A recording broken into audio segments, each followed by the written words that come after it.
Kebetulan pula pagi tadi saya ceramah di penjara Kajang. Pagi tadi ke penjara Kajang, lepas tu petang tadi di Felda Kuala Lumpur, malam ni di sini.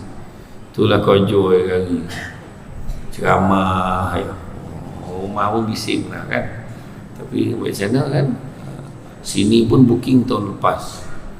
InsyaAllah lepas ni pun dia dah setuju dah, tadi nak panggil sekali lagi tahun satu lagi. Yang tu kita buat program dua, Syamsul Debat dan Syamsul Rau-Rau. Jadi jangan tahun depan baru datang lagi kan. Jadi mana kata bila sebut tentang merdeka tu maksud bebas dan lawan. Pagi tadi pergi penjara, bila masuk dalam penjara ni nak pergi masuk ceramah, saya pegawai bank Islam yang sebagai penaja tu pun dia pun buat program juga sekali. Semua orang kena tinggalkan handphone, masukkan dalam bekas dia kan, tak boleh masuk, tak boleh bawa masuk. Bila saya masuk dalam tu rasa boleh keluar balik ke tidak kan, dulu tu rasa macam tu. Itu dah rasa tu baru dengan tahap luas tu dalam tu kan, dah rasa macam terkurung dan terkongkong. Macam tu juga dunia ni.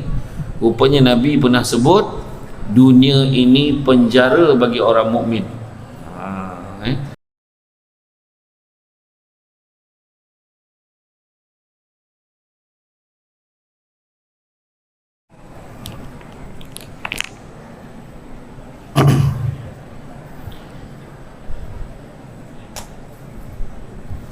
A'udzubillahi minasyaitonirrajim. Bismillahirrahmanirrahim.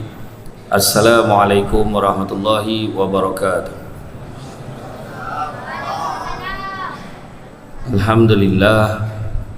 Alhamdulillahillazi arsala rasulahu bil huda wa dinil haqqi liyuzhirahu ala dini kullihi walau karihal kafirun walau karihal musyrikun walau karihal muslimun. Subhanaka la ilma lana illa ma 'allamtana innaka antal alimul hakim. Rabbi shrah li sadri wa yassir li amri wa hlul 'uqdatam min lisani yafqahu qawli. Alhamdulillah, syukur kepada Allah Subhanahu wa taala, segala puji bagi Allah Tuhan sekalian alam. Salat dan salam ke atas junjungan besar Nabi Muhammad sallallahu alaihi wasallam. Masih banyak ucapkan kepada tuan pengerusi acara, bahagia Tuan Fajrul Roslan, juga Tuan Imam, barisan jawatankuasa, penggerak aktiviti masjid, seterusnya tuan-tuan dan puan-puan yang dirahmati Allah sekalian. Syukur sangat-sangat pada malam ini dengan limpah dan izin yang dapat kita bersama-sama berada di dalam majlis ilmu yang mana Nabi sebut, barang siapa yang mengikuti jalan-jalan ke majlis ilmu, maka Allah akan anugerahkan kepadanya jalan-jalan ke syurga. Amin. Jangan lupa hashtag pergi syurga balik hari. Alhamdulillah, hari ni malam ni ramai, malam ni ramai betul. Cuma yang tak datang lagi ramai lah. Apa pun syukurlah kepada yang baru datang malam ini buat kali pertama dalam hidupnya. Saya ucapkan selamat datang. Dan saya nak maklumkan, bukan malam ni je ada kuliah ilmu, setiap malam ada kat masjid. Malahan setiap malam tu lagi baik daripada malam ini, sebab Syamsul Debat ni tak adalah bagus pun kan. Yang setiap malam tu lebih mendalam dan lebih detail dan lebih tinggi ilmunya daripada Syamsul Debat. Jadi jangan pilih orang, jangan pilih penceramah nak datang je hari ya. Datang pula kita baru tahu rupanya masjid ni memiliki kipas yang paling besar dalam daerah ni. Dekat lah. Dia kipas ni kalau nak pasang laju time ramai orang je sesuai. Kalau tak ramai orang tersingkapkan imam. Jadi tengok masjid selesa, cantik, kapet tebal, kalau sujud tabanam muka kan. Jadi kalau tak datang sahlah kan. Nikmat Allah dah bagi dah ni, nak memudahkan kita. Tuan-tuan dan puan-puan dirahmati Allah sekalian, tajuk pada malam ini merdeka dunia, merdeka akhirat. Bila sebut tentang merdeka, apakah yang difahami tentang maksud merdeka? Dari segi bahasa, merdeka ini adalah bebas dari penjajahan, kurungan, naungan dan lain-lain, lepas daripada tebusan, tuntutan, berdiri dengan sendirinya dan tidak bergantung pada yang lain. Itu merdeka. Kebetulan pula pagi tadi saya ceramah di penjara Kajang. Pagi tadi ke penjara Kajang, lepas tu petang tadi di Felda Kuala Lumpur, malam ni di sini. Itulah kojo kali. Ceramah, rumah pun bising lah kan. Tapi macam mana kan, sini pun booking tahun lepas. InsyaAllah lepas ni pun dia dah setuju dah tadi nak panggil sekali lagi tahun satu lagi. Yang tu kita buat program dua Syamsul Debat dan Syamsul Rau-Rau. Jadi jangan tahun depan baru datang lagi. Kan? Jadi mana kata bila sebut tentang merdeka tu maksud bebas dan naungan. Pagi tadi pergi penjara, bila masuk dalam penjara ni nak pergi masuk ceramah, saya pegawai Bank Islam yang sebagai penaja tu pun dia pun buat program juga sekali. Semua orang kena tinggalkan handphone, masukkan dalam bekas dia kan. Tak boleh masuk, tak boleh bawa masuk. Bila saya masuk dalam tu rasa boleh keluar balik ke tidak ni? Kan dulu tu rasa macam tu. Itu dah rasa, itu baru dengan tahap luas tu dalam tu. Kan? Dah rasa macam terkurung dan terkongkong. Macam tu juga dunia ni. Rupanya Nabi pernah sebut dunia ini penjara bagi orang mukmin. Bagi orang beriman dunia ni penjara. Kenapa pula penjara pula? Kenapa pula dunia ni penjara? Sebab banyak benda tak boleh buat, bukan sesuka hati kita kan. Makan bukan semua benda boleh makan, minum bukan semua benda boleh minum, cakap bukan semua benda boleh cakap, tidur bukan semua tempat boleh tidur. Ya ke semua tempat boleh tidur? Ada ke semua tempat boleh tidur? Tak semestinya. Tak boleh tidur. Tempat-tempat, ada tempat-tempat tertentu tak boleh tidur sebelah bini orang, mampus. Mana boleh kan? Tempat-tempat lain lagi, zoo dekat kandang rimau lagi tak boleh tidur kan. Contohlah kan, sebab mudarat. Jadi ada peraturan dia, ada peraturan dia. Malahan Nabi juga sebut kebebasan sebenar seorang mukmin adalah kematian. Mati itu baru bebas. Selagi hidup ada peraturan. Bak kata orang USJ, the do and the don'ts. Benda yang boleh buat dengan benda tak boleh buat. Macam masuk penjara, dia boleh makan apa yang dihidang aja. Tak boleh. Dia cakap dengan pegawai penjara tu, kalau boleh hari ni nak nasi ayam, nak peha, nak orang pijak kan pegawai tu, cubalah buat kan. Tak dapat kan. Tak dapat. Bukan semua benda yang kita minta tu boleh dapat. Berjalan pun setakat itu je. Dalam bilik waktu bila nak masuk bilik balik, nak masuk dekat sel dia, semua kena beratur tadi saya tengok. Baju dia adalah baju ni, kala ni berapa tahun, kala ni dia kena penjara berapa tahun, kala ni dia tinggal lagi berapa tahun. Semua ada peringkat-peringkat dia. Nampak tak? Lepas tu yang ni, kenapa bilik ni kosong, sel ni kosong? Sebab dia terlibat dengan kilang roti. Dalam tu buat roti, dia bekalkan roti pada penjara zon tengah. Oh macam tu. Macam tu ke hidup kita ni. Itu sebab Buya Hamka kata, hidup kalau sekadar hidup, babi di hutan pun hidup. Kerja kalau sekadar kerja, kera di hutan pun bekerja. Kenalah bezakan diri kita dengan bau dengan babi hutan tu. Kalau kita kerja sekadar kerja, tengok bau tu kan sibuk dia patahkan kayu, serut daun, tak apa dia buat pun tak tahu, tapi sibuk memang kan. Maka tentulah kita sibukkan untuk benda-benda yang bermanfaat. Khairun nas anfa'hum linnas. Sebaik-baik manusia, manusia boleh memberi manfaat kepada orang lain. Itu baru namanya manusia. Dan bila sebut dalam Islam kemerdekaan itu suci makna. Kemerdekaan itu suci maknanya Islam itu sendiri membawa maksud kesejahteraan, kedamaian dan keamanan. Itu Islam. Salamah, sejahtera, damai, tentram, tenang. Itu Islam. Datang masjid, tenang rasa. Mana ada rasa kusut datang masjid? Tak ada. Nak pula imam tadi yang baru tadi dia guna suara bass saja. Bismillahirrahmanirrahim.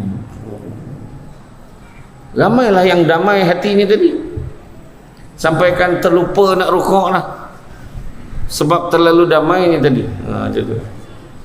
Dengan sound systemnya, dengan dia bila angin macam ni, kipas macam ni, dia macam angin luar, dia tenang gitu. Dengar ceramah ni, kalau seorang tu boleh pandang saya pada mula sampai habis, itu biasa. Yang luar biasa, kejap tengok, kejap lelap. Kejap tengok, kejap lelap. Maknanya hebat dia, sambil dia dengar, dia zikir. Dan yang paling hebat, sepanjang ceramah saya dia berzikir. Dia dengar je doa tu, baru dia jaga balik. Doa yang paling mujarab untuk hilangkan ngantuk, iaitu wabillahi taufiq wal hidayah wassalamualaikum warahmatullahi wabarakatuh. Dia akan jaga. Jadi makna kata kita tengok tenang Islam ya.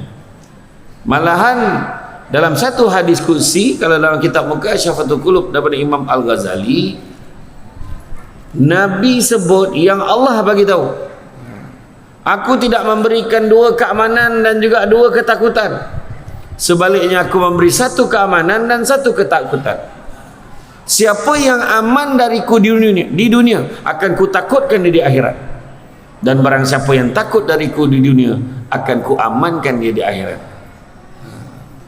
Dia takut dengan Allah atas dunia, kita takut ke Allah, Allah amankan di akhirat. So don't worry. Tapi siapa yang rasa aman, relax, tak ada rasa terancam, orang semayang relax, tak semayang, orang sedekah dia pun tak rasa apa-apa, orang bayar zakat dia tak bayar lah, tak payah, banyak lagi cara lain, aku banyak tolong orang dah. Itu sebab kena bagi sendiri. Jangan bagi sendiri, kena bagi melalui pusat zakat.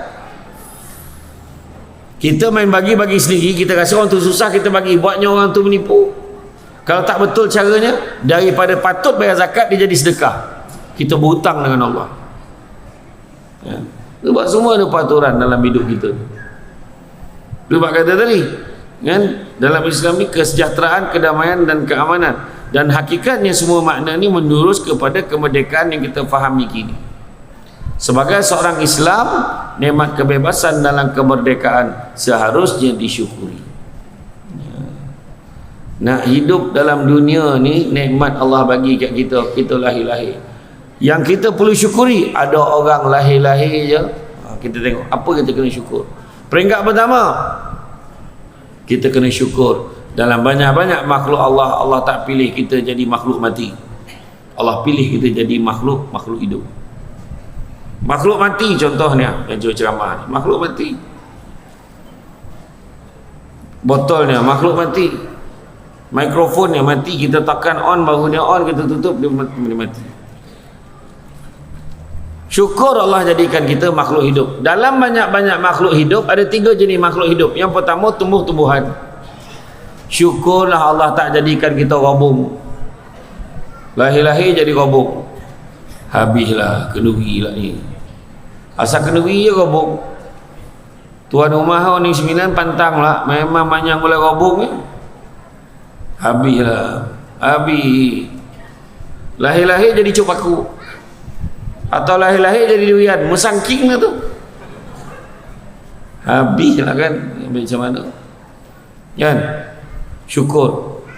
Dan bukan tak jadi tumbuh-tumbuhan, tak pula jadi binatang. Bayanglah lahir-lahir jadi kangaroo, duduk dalam poket, duduk dalam poket rumah, ajak tinjau, ajak nyuruk kan.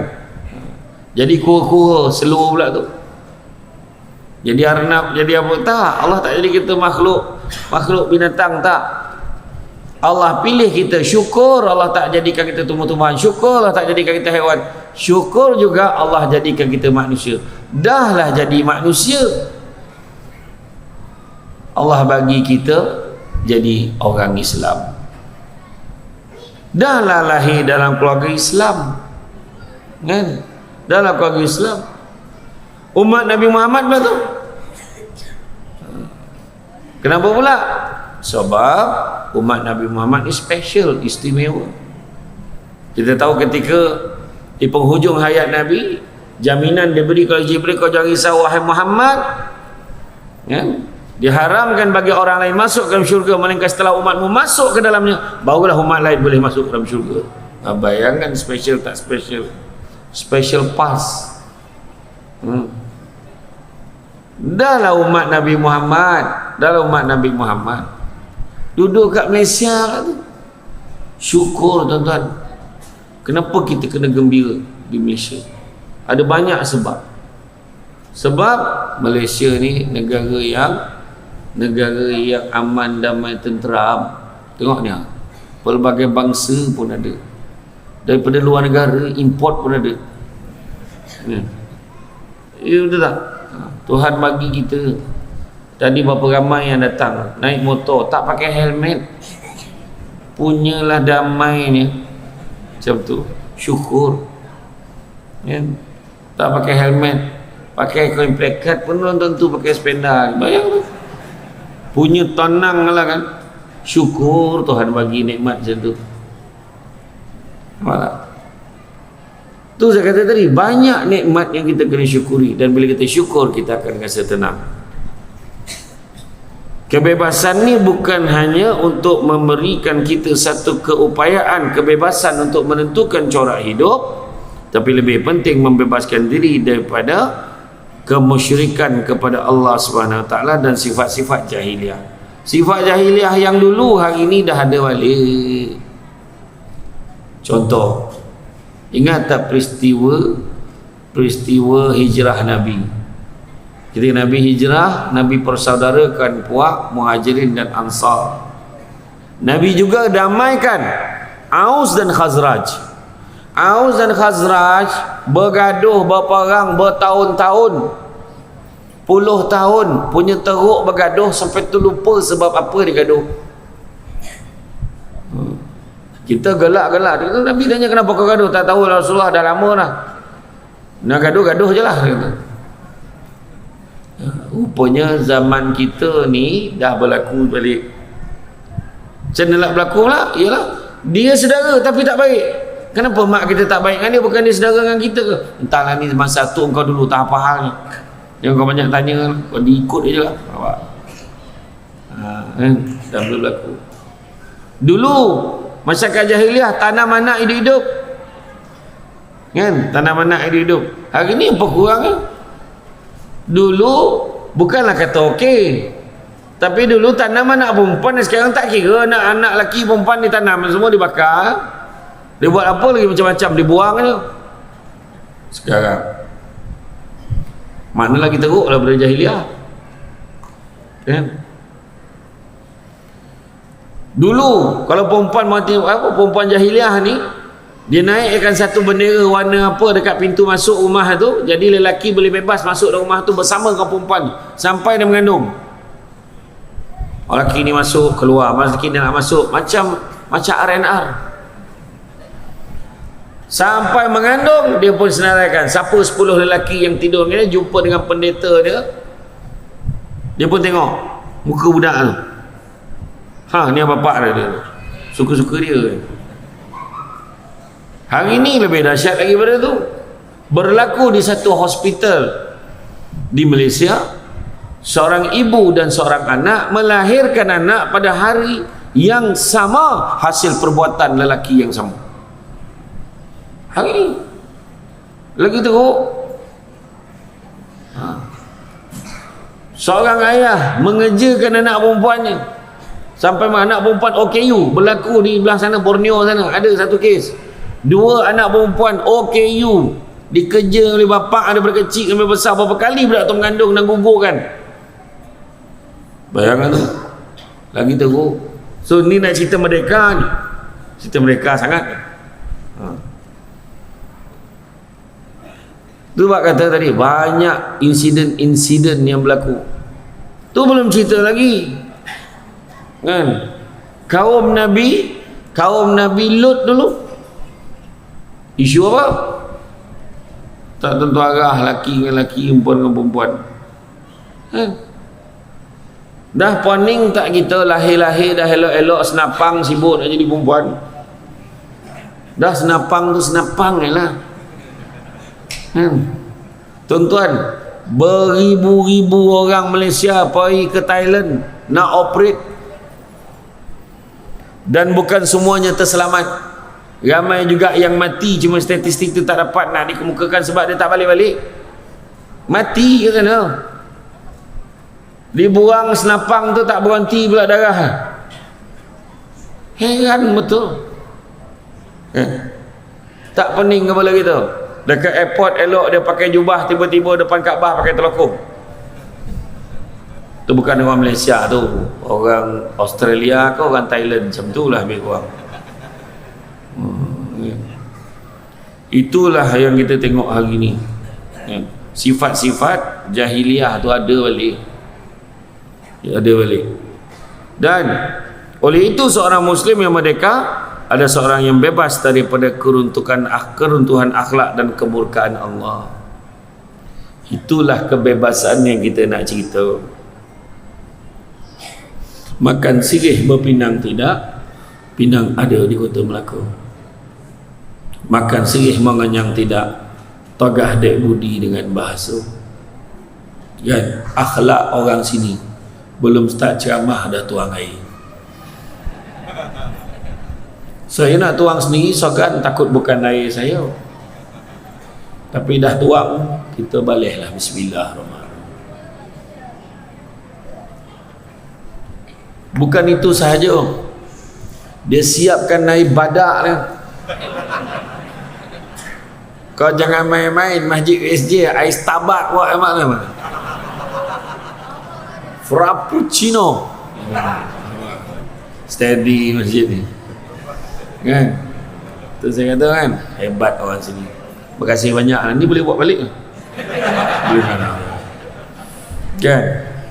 Jadi makna kata bebaskan diri kita. Jadi nak bebas ni makna kita tengok perkara-perkara yang mustahak. Kita nak tengok tadi akhlak. Sampai-sampai tadi ramai adik-adik tadi nampak Samsul Debat, Samsul Debat. Dia panggil Samsul Debat, tak ada, dia dah pakcik ke apa tak ada.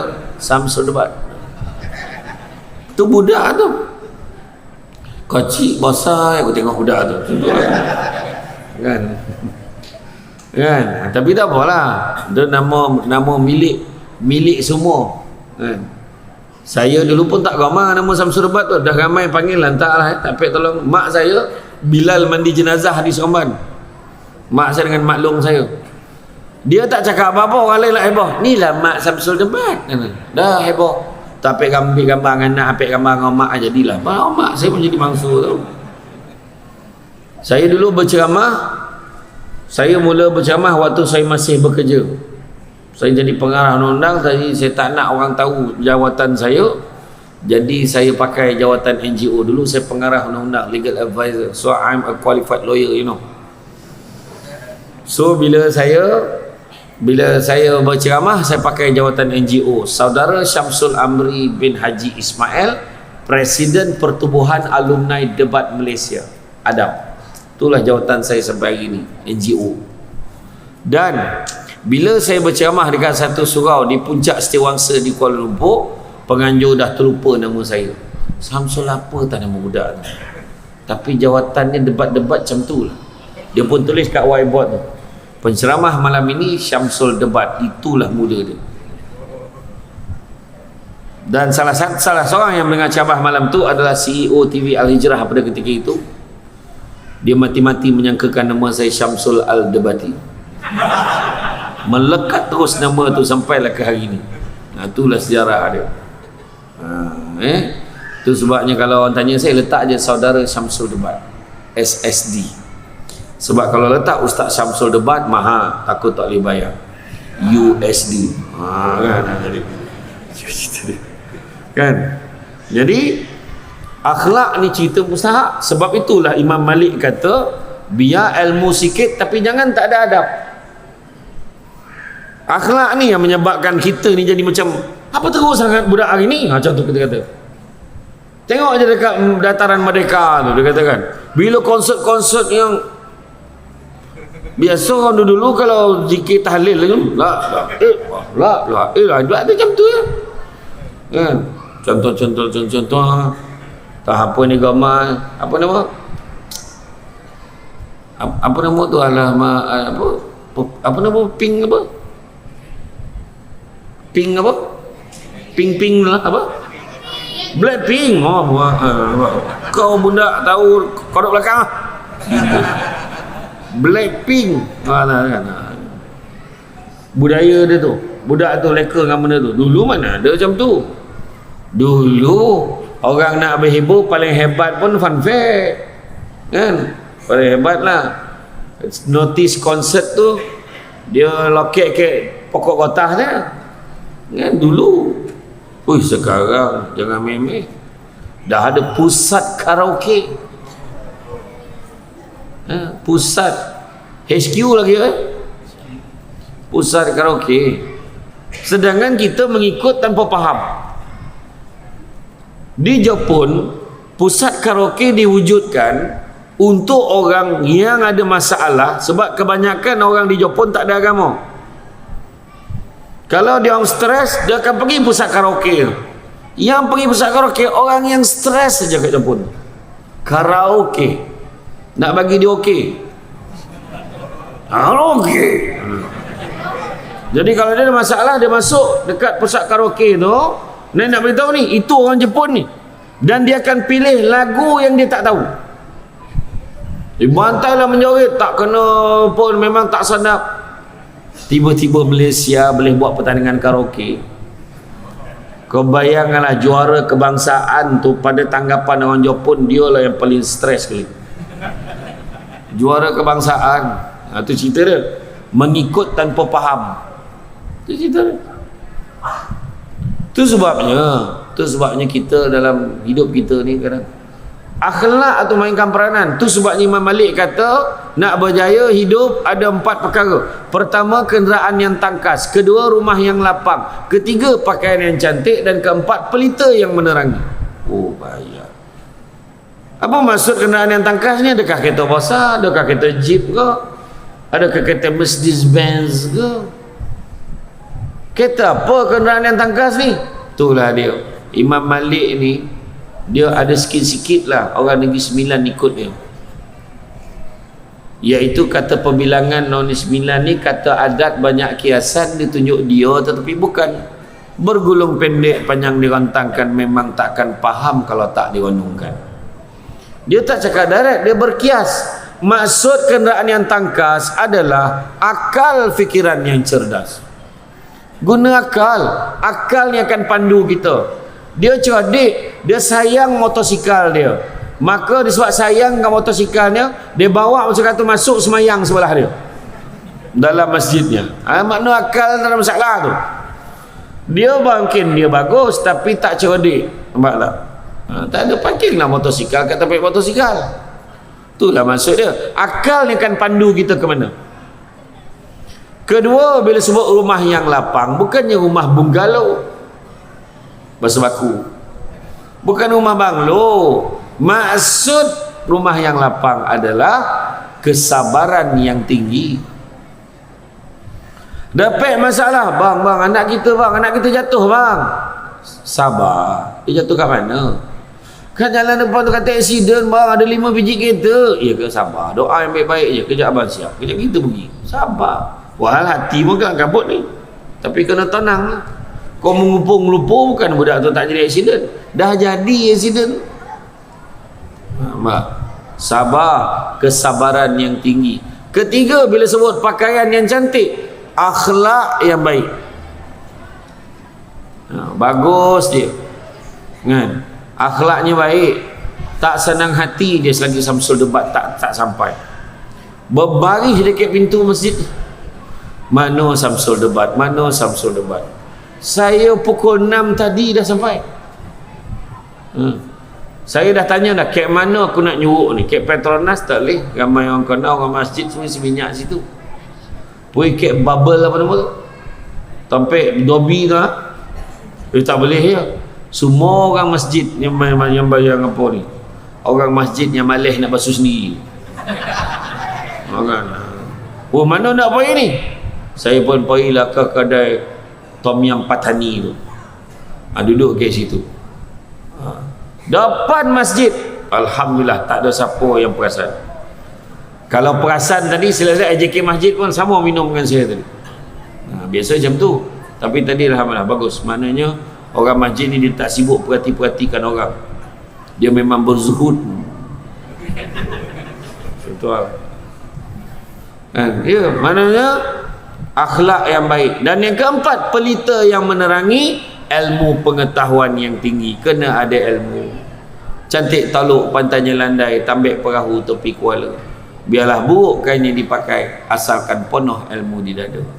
Kono belajar. Tapi saya tak pandai lah Ustaz, datang dalam masjid. Tu khabar tadi, datang masjid belajar. Kat sinilah kita kena belajar. Kan? Dan akhlak yang terbaik kita tahu khuluqil azim siapa? Akhlak Rasulullah sallallahu alaihi wasallam. Nabi kita akhlak dia yang terbaik. Daripada Nabi muda, Nabi remaja lagi orang nak nampak dah akhlak Nabi ni baik.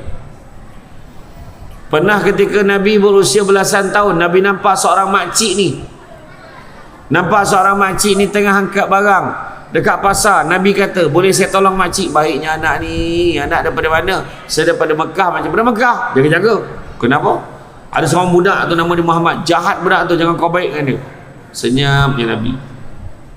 Ini baik akhlak Nabi. Nabi tak melenting. Kalau kita dah terlopeh barang tu, aku tolong untuk banyak cerita kau. Tapi Nabi diam je, Nabi senyum je. Nabi bawa barang sampai ke rumah makcik tu. Makcik letak mana? Dia letak barang tu. Makcik tu, nak ambil lah ni. Dia bagi upah. Nabi kata, tak apa makcik, saya ikhlas, tak apa, saya tak nak. Siapa nama anak ni? Dia tanya pula. Nabi pun jawab, makcik, saya lah Muhammad yang makcik sebut tadi. Langsung diam. Akhirnya semua orang tahu betapa baiknya Nabi itu. Akhlak Nabi. Pada satu ketika diriwayatkan Nabi baru tengah tunggu nak solat ni. Dah azan maghrib dah. Tengah tunggu nak solat ni. Nak solat sangat dah. Tiba-tiba terbau-bau yang kurang menyenangkan. Salah seorang sahabat telah melepaskan gas. Terkentut. Dan semua sahabat dah pandang, siapa ni? Siapa yang pergi ambil wuduk ni? Dia lah yang kentut. Pandang-pandang. Tapi Nabi kata apa? Kepada siapa yang rasa-rasa nak makan daging kambing dengan aku selepas maghrib nanti, semua pergi ambil wuduk sekarang. Semua pergi ambil wuduk. Langsung tak tahu siapa. Kau tengok. Ya Nabi. Nabi panggil isteri Nabi. Nabi makan masakan isteri Nabi. Nabi makan masakan isteri Nabi. Tiba-tiba satu hari rasanya masin. Tengok akhlak Nabi macam mana. Nabi panggil, ya Humaira, ya Humaira, wahai pipi kemerah-merahan. Balik kan buat. Panggil isteri kita, wahai pipi. Tak apa pipi kau ni, aku tak tahu lah. Biru ke merah ke balang-balang, tak tahulah kan. Macam tu lah. Isteri Nabi pula panggil apa? Ada apa ya Rasulullah? Panggil pangkat Nabi. Nampak? Jam tu orang perempuan muliakan suami. Pangkat dia tu panggil, bukan pangkat kerja dia. Ada apa wahai suamiku? Saya dengan isteri saya pun saya sebut, wahai isteri syurga abang. Oh macam tu.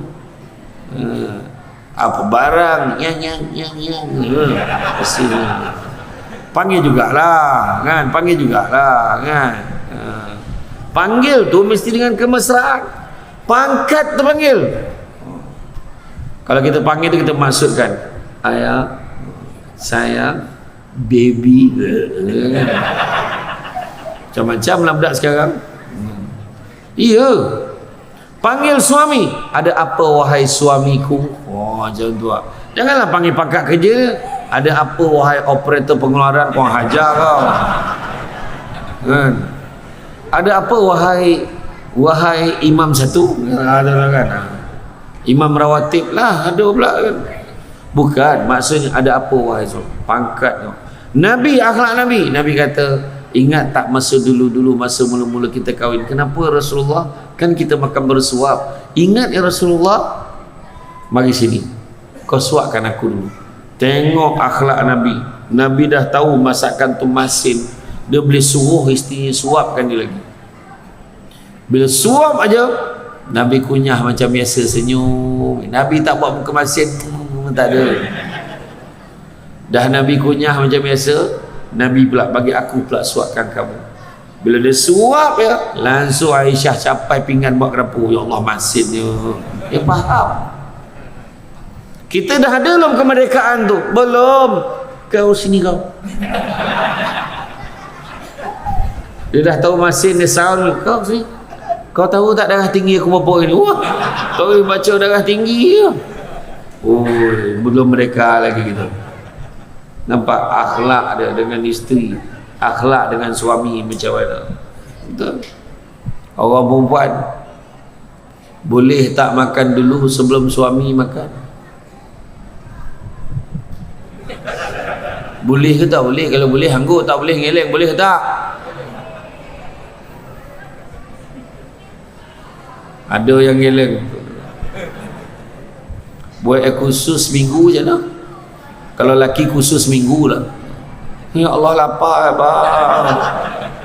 Copeklah balik, dia kata. Sebaik-baiknya kaklah abang. Abang, lapar sangat lah.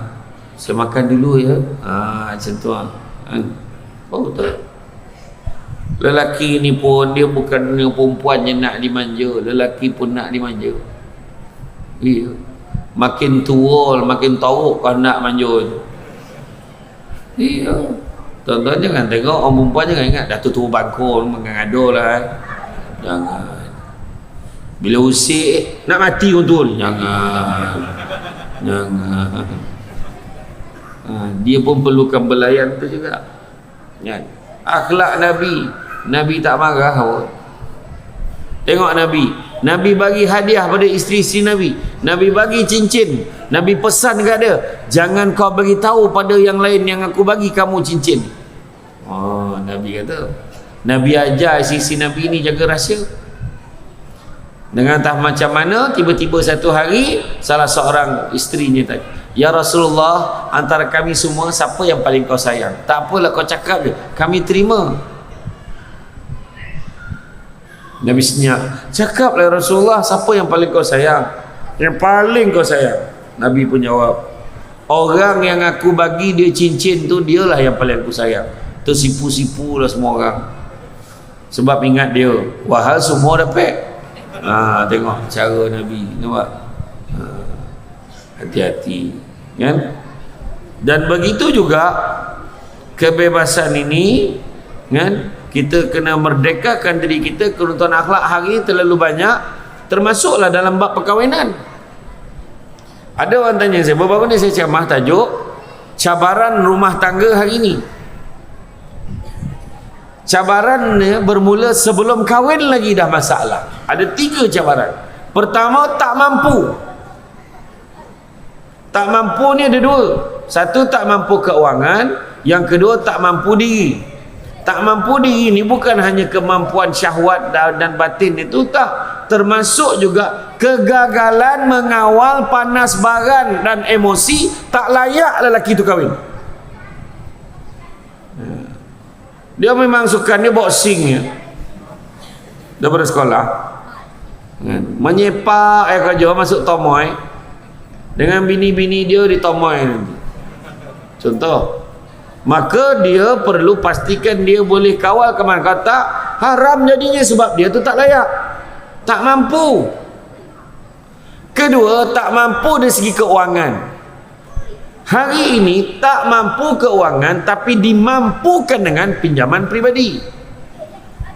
Ada. Masalahnya pinjaman pribadinya adalah pinjaman konvensional dengan riba, interest. Dengan itu dia gunakan duit untuk melangsungkan perkahwinan dia. Maka bayangkanlah perkahwinan itu jadi apa. Ini pesan betul-betul ni. Dan cabaran yang ketiga sebelum kahwin, ikhtilat tak jaga.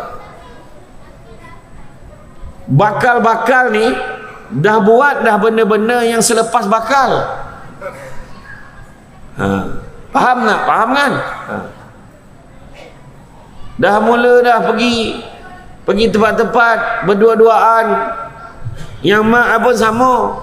Tengok anak tu naik motor dengan tunang dia, baru tunang, bukan kawan, rapat sikit peluk jatuh nanti, mak punya kerja.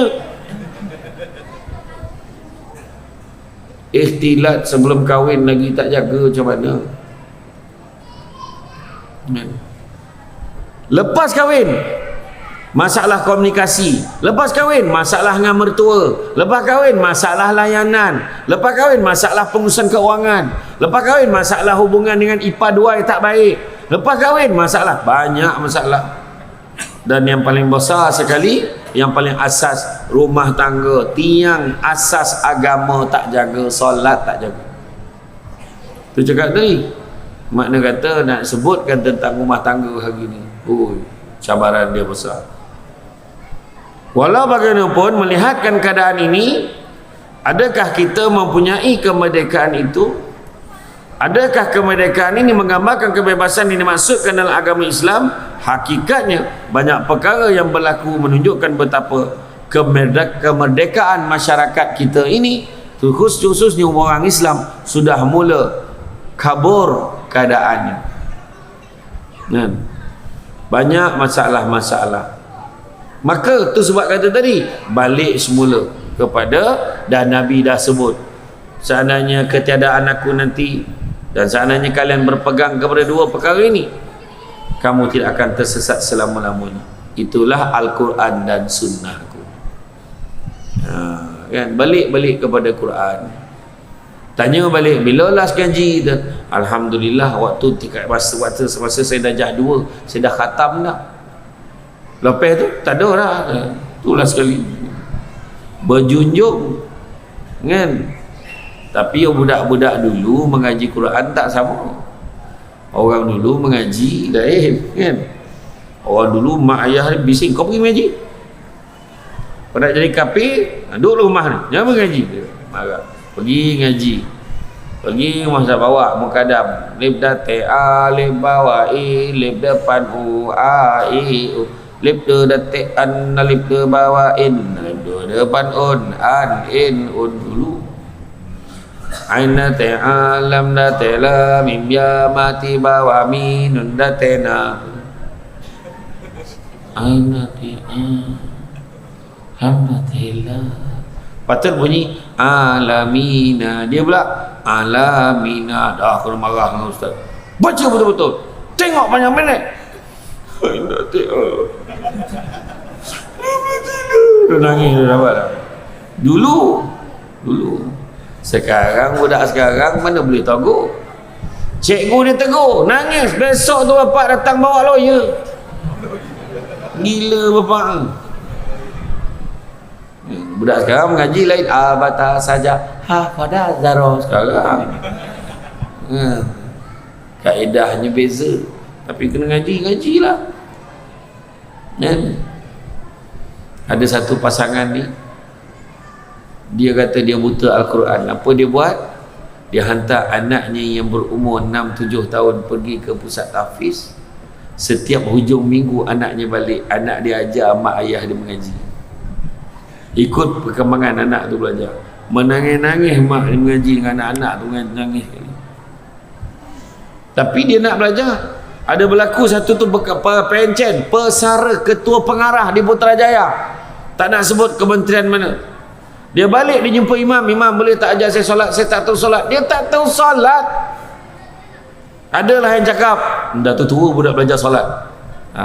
Silap-silap dia dah tua belajar tu lagi baik pula solat daripada kita yang perasan elok. Buat saya kata tadi, memerdekakan diri kita. Kita ni, kemerdekaan ni dah mula dicabar dan diganggu-gugat oleh masalah-masalah persekitaran. Antaranya media sosial.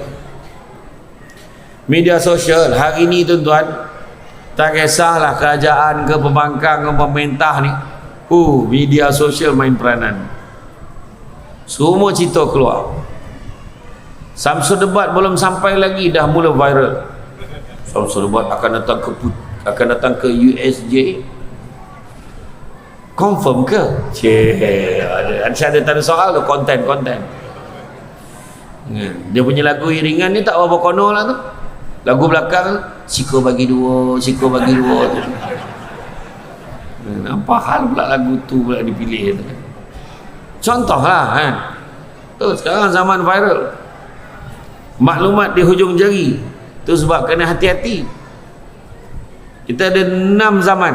Zaman Nabi, zaman sahabat, zaman kejatuhan kerajaan Islam, zaman fitnah, zaman kebangkitan kerajaan Islam, dan zaman kiamat.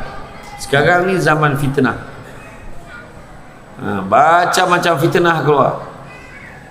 Dan manusia lebih suka percaya fitnah daripada percaya benda-benda betul. Sebab fitnah ada nilai berita. Kau tahu tak? Dia akan berbisik tu, bahaya. Kau tahu tak? Ia menjawab automatik. Apa? Yang seorang baru sampai langsung ikut nada. Apa cerita? Jangan. Jangan. Merdekakah kita daripada benda-benda tak elok dalam hati ni? Merdekakah kita daripada perasaan tamak? Jangan tamak. Ingat, jangan tamak. Kongsi tak apa. Faham? Ngelak pula. Cakap betul. Jangan tamak, kongsi tak apa. 2-3 hari ni teruk betul lelaki kena bantai. Orang lain punya hal, kenapa kita yang kena? Macam tu ya. Tiba-tiba Tesla jadi bicara. Dengan imam-imam kena tanya. Aduh, pening bala. Ya.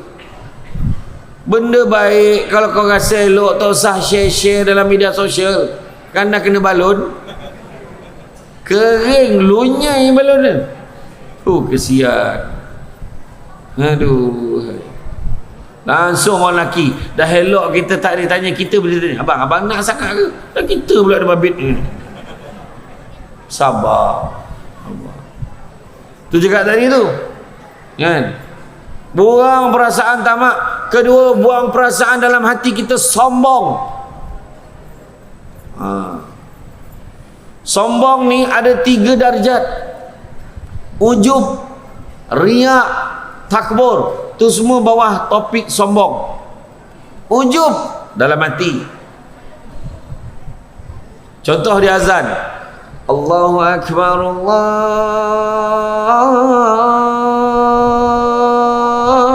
Akbar. Dalam hati dia, sedap juga suara aku dia. Tu ujub tu dalam hati dia tak cakap. Kedua, riak. Ditunjuk dengan orang. Contohlah, dia masuk dekat masjid, dia sampai ni, hai, tak ada orang. Dah 3 hari dah aku paling awal ni. Ujub. Dia paling awal datang masjid. Nak sembahyang maghrib, dia datang pukul 5 suku. Memang dia lah yang paling awal, gila betul. Kan, macam tu lah. Tak apa, bagus lah. Bagus, datang awal, bagus. 5 suku. Biasa dia main bola, tak main bola dah ke sekarang? Dunia semua tu, ciraya dia. Dia masuk je, dia kata, dah berapa hari dah aku paling awal ni. Ujub dalam hati. Dia pun semayang, Allahu Akbar, sunat. Alhamdulillah. Terdengar bunyi sliding door, ada orang lain masuk. Cek, orang tu masuk, langsung berbunyi Bismillah. Dia nak orang dengar dia tengah semayang. Riak, tunjuk dengan orang. Takbur, bila dia dah mula bercerita dengan orang. Kau perasan tak? Perasan apa? Siapa yang paling awal datang masjid akhir-akhir? Siapa lagi engkau lah? Iya ke? Nak kena menampar dah ni katnya. Bayangkan seorang boleh ada 3-3 sekali. Jangan sombong, tak ke mana. Nak sombong dengan apa? Semua Tuhan bagi. Contoh, kalau saya tanya lah kan, siapa yang pakai jam kan? Siapa pakai jam? Saya tanya, jam tu siapa punya? Jam tu siapa punya? Dia kata jawab, saya punya lah. Itu jawapan biasa. Saya punya lah. Tangan tu siapa punya? Dah menung kawan. Tangan, badan kita, kepala kita, kaki, semua Allah punya. Macam mana boleh mengaku kat tangan tu kita punya? Sedangkan kita pun bukan kita punya. Macam tu lah maksudnya. Tu nak buka pahaman tu. Boleh mengaku, tak iyalah, bukan kita punya. Mana dia yang kita punya? Jawatan sekarang, jawatan tinggi, jangan risau. Sekarang kita di imam. Imam kata sampai masa saya nak bersara lah, nak rehat, nak balik kampung. Imam memang sini tu. Orang mana? Orang Kedah. Saya rasa saya nak balik Kedah lah. Dia lepas jawatan, maka tak ada dah imam kat sini. Tak ada, ganti imam lain untuk tu. Samserbat tak boleh ceramah malam ni, ada bercemah lain. Kaciknya hal, ada bercemah lain. Saya dengar itu sahabat saya pun datang sini, UAK datang sini lain. Dahsyat masjid ni. Yang top 5 panggil kan. Hana panggil kan. Ya tu dia. Bukan kita punya. Suara kita hebatnya mana pun bukan kita punya.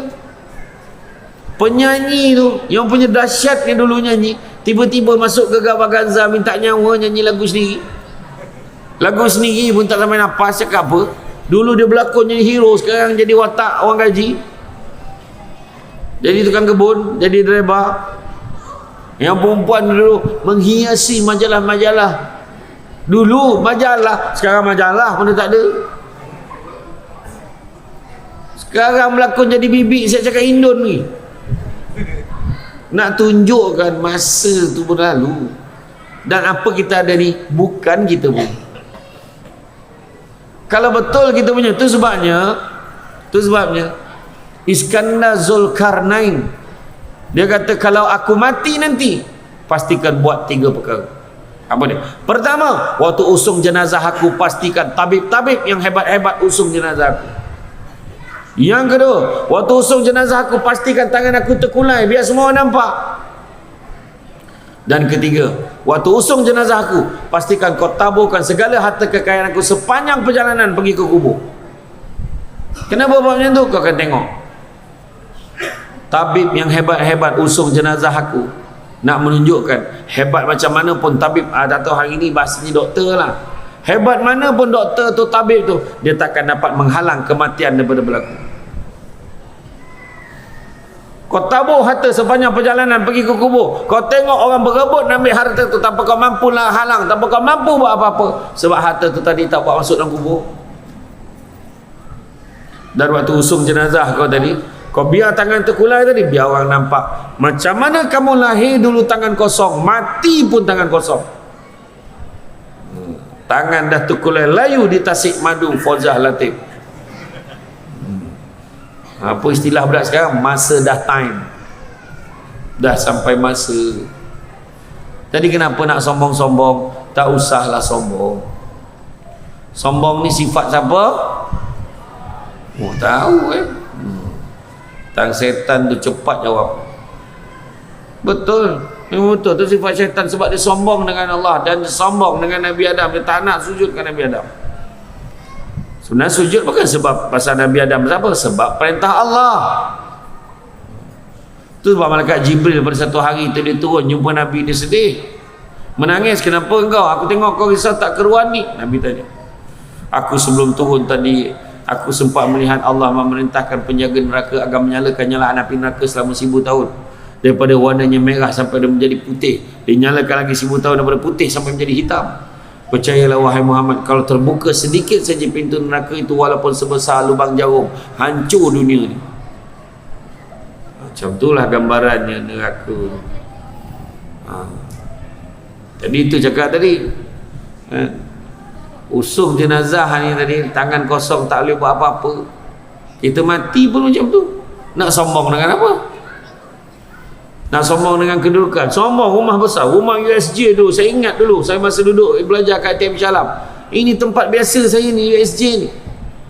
Kemudian action USJ, wahal Ulu Subang Jaya kan? Tapi tak salah USJ. Oh, USJ ni mah macam tu ayat kan. Iyalah sekarang nak maju, moden, betul, cantik. Tapi berapa lama kita nampak rumah-rumah besar, 5 tahun lagi ada rumah lagi hebat pada tu. Kemudian ada lagi hebat, lagi hebat, lagi hebat, dan lagi hebat.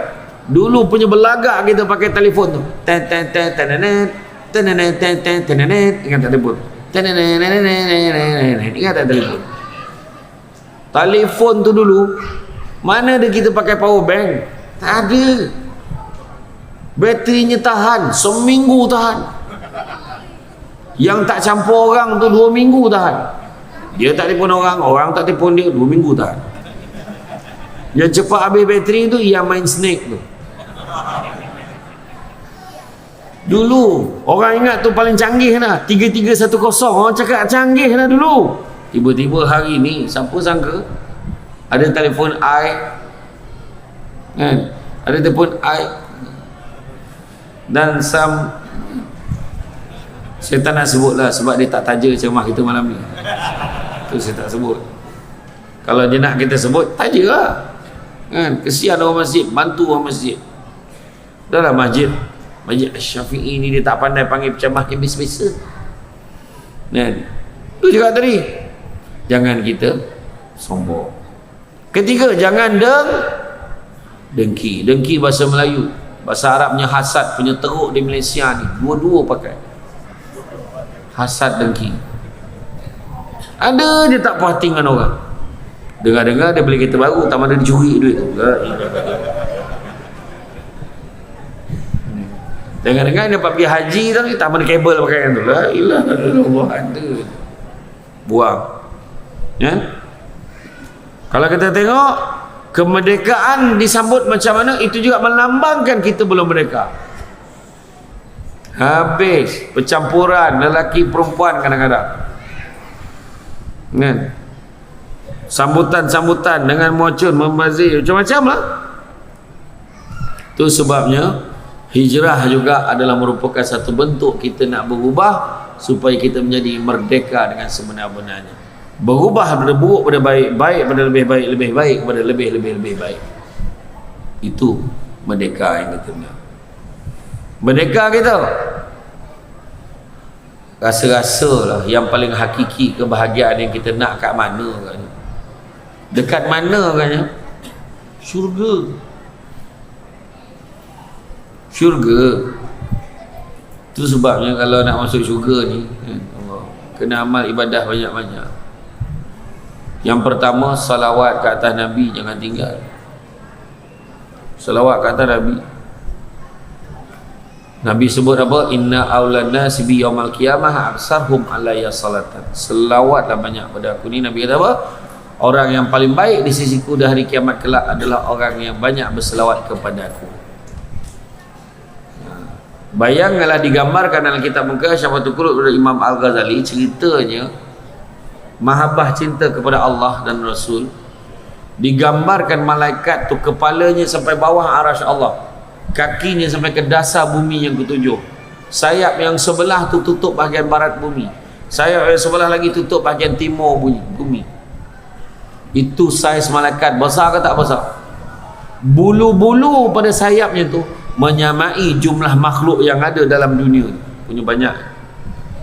Dan digambarkan setiap kali umat Muhammad berselawat kepada Nabi, sekali je selawat ni, sekali je selawat, maka malaikat tadi diarahkan oleh Allah Ta'ala, diperintah oleh Allah Ta'ala menyelam ke dalam lautan nur arasy Allah. Bila dia keluar balik, dia mengibas-ngibaskan sayapnya, dan pada setiap bulu-bulu yang banyak yang menyamai jumlah makhluk tadi, setiap bulu tu terjatuhlah satu titisan. Setiap satu titisan itu menggambarkan begitulah banyaknya jumlah malaikat berselawat dan mendoakan keampunan untuk orang yang berselawat kepada Nabi dengan tahap sekali selawat. Maka itu sebab Nabi sebut al-bakhil. Apa maksud bakhil? Apa maksud bakhil? Ui, semua pandai lah bahasa Arab sini. Belajar dengan Ustaz Piramli dalam cerita Haji Bakhil. Al-bakhilu allazi zukirtu indahu falam salih alaih. Orang yang paling kerekut di sisiku pada hari kiamat kelak adalah orang yang bila disebut nama aku dia tak selawat. Macam mana tak kerekut? Itu kalau macam tu lah ganjaran, tapi kita tak selawat tu bukan kodokut ingat, nama dia kodomut. Kodokut campur komut, dua-dua tu. Betul tak? Rugi kita. Selawatlah kata Nabi. Kemudian hidupkan sunnah Nabi. Dan yang ketiga, bi qiraatil Quran, dengan membacakan ayat-ayat suci Al-Quran. Tapi kalau kerosakan yang berlaku di kalangan masyarakat, kita nampak dan kita kata biasalah budak-budak muda rosaklah keluarga gitu. Kalau kita cakap tu, budak sekarang memang macam tu lah. Jangan itu tanggungjawab kita.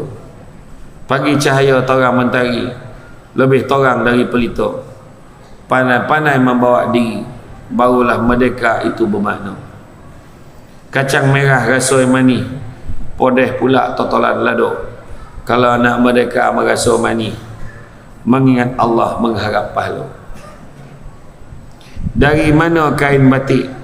Dari pasar Tanjung Pinang. Berbuat bakti, berkhidmat baik, nescaya masyarakat menjadi sadar. Jorih pagi menabih lalang, tersawuk tangan sakit bukan kepala. Tajamkan azam laksana podang, pertahankan merdeka sepanjang-panjang. Macam tu. Faham tak maksud? Kalau tak faham, saya ulang balik sampai faham. Faham. Okey lah, bantu tu okay, faham lah kan. Ada sekali tu pengacara majlis, ada satu program tu disebut berarak awan berbalam petang, awan berarak di celah pepohon ara. Tinggi botol pokok ara tu, sampai awan tu berarak ke celah pokok tu. Bagaimana membohong bantu ni. Dari Segamat pergi ke Kuantan, singgah di Lipis beli berangan. Kau sadar tak, naik kereta daripada Segamat memang kau jumpa Kuantan dulu. Masa bila kau singgah Lipis? Tu belum cerita lagi. Dari Seremban pergi ke Melaka, singgah di Perlis. Kau jalan mana kau ikut? Kan betul pantun membelasahan kan. Jadi media sosial adalah cabaran utama kita hari ini. Nak merdeka. Ingat ya, apa yang kita type, apa yang kita tulis, ianya dizahirkan, dia dianggapkan, dinisbahkan sebagai apa yang kita cakap. Hati-hati. Hati-hati. Media sosial ini adalah cabaran yang paling besar sekali. Masyarakat boleh berpecah-pecah sebabkan itu. Tengoklah yang berlaku. Sekarang ini di kalangan masyarakat kita, terutamanya nak pilihan raya, poning kepala.